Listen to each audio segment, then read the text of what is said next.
네, 인천부평갑의 이종만 의원입니다. 앞서서 우리 존경하는 정태호 의원님이 질의하셨던 부분에 연장해서 한번 말씀드리도록 하겠습니다.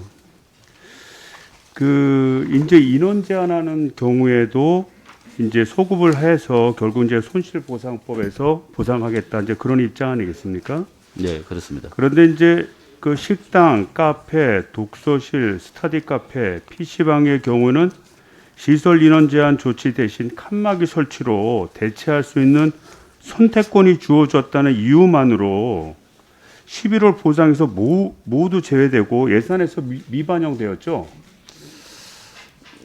예, 근데 정부 예산안을 만들 때는 예, 이제 시행령이 아직 고쳐지기 전이라 예.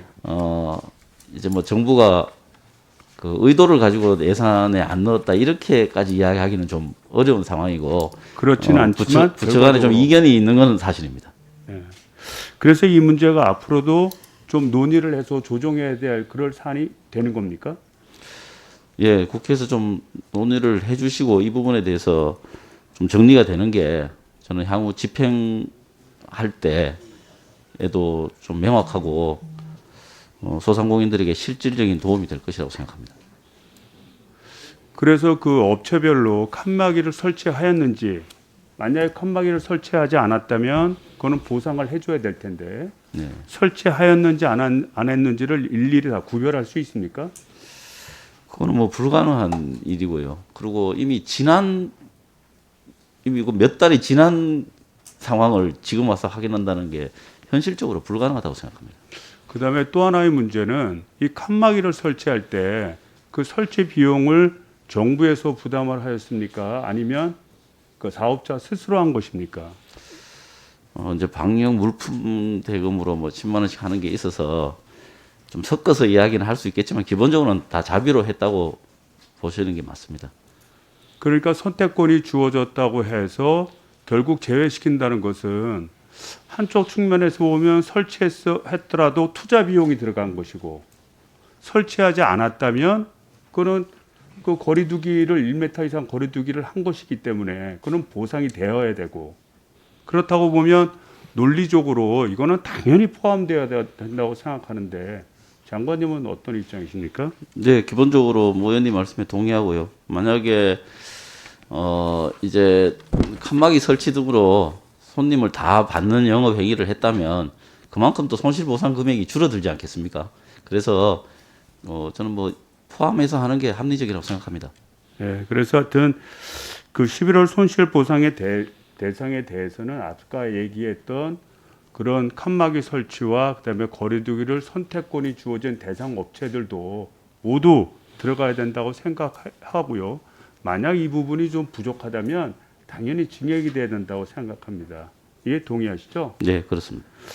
그다음에 우리가 이제 손실보상과 관련해서 현장에서 이제 듣는 얘기는 가장 큰 게 그겁니다. 그러니까 두텁게 보상하는 문제도 중요하지만 앞서서 우리 장관님 얘기한 거하고 일맥상통하는데 대상자의 문제에서 왜 내가 빠졌느냐 이런 문제가 사실 굉장히 큽니다.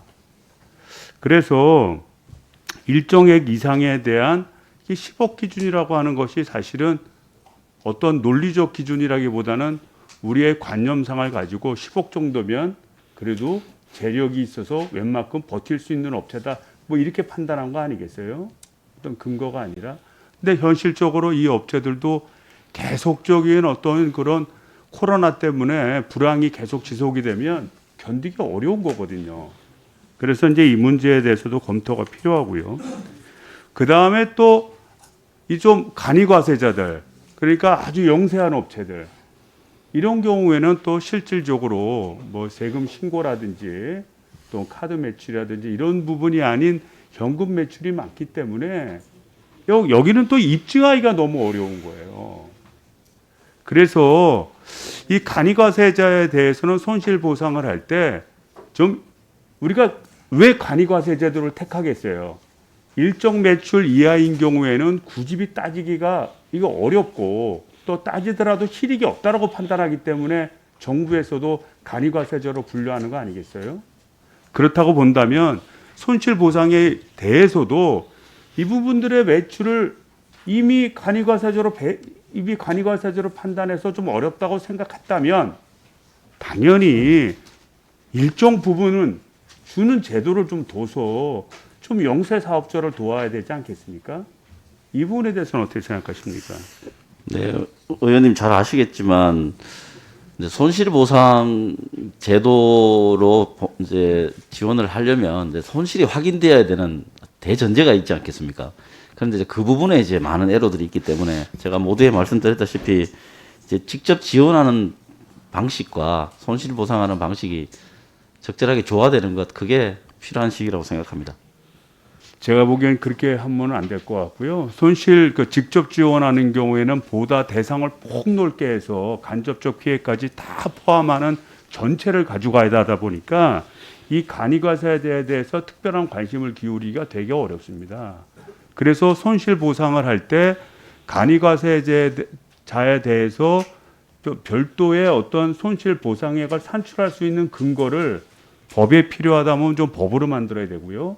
그게 시행령으로 갈 수 있다면 시행령으로 가야지 이것을 그 간접적인 지원까지 다 포함되는데 집어넣어 버리면 전체 속에서 하나의 작은 부분밖에 안 될 것입니다. 그래서 이 부분은 향후 좀 법리적인 검토가 필요하다고 보고요. 그다음에 지원금에 관해서는 이 법인 택시는 들어가 있죠. 법인 간접 택시, 지원에.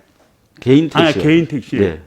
그리고 저 법인 택시가 지금 제외되어 있는데 우리나라 현실에서 가장 어려운 사람이 사실 법인 택시입니다. 그러니까 아까 답변을 제가 들었는데 일단 국토부가 나서는 것은 제가 봐도 논리적으로 맞아요. 그렇긴 하지만 중기부 입장에서 강력한 권고가 필요합니다. 네, 그렇습니다. 네, 수고하셨습니다. 다음은 이철규 의원님 질의해 주시기 바랍니다.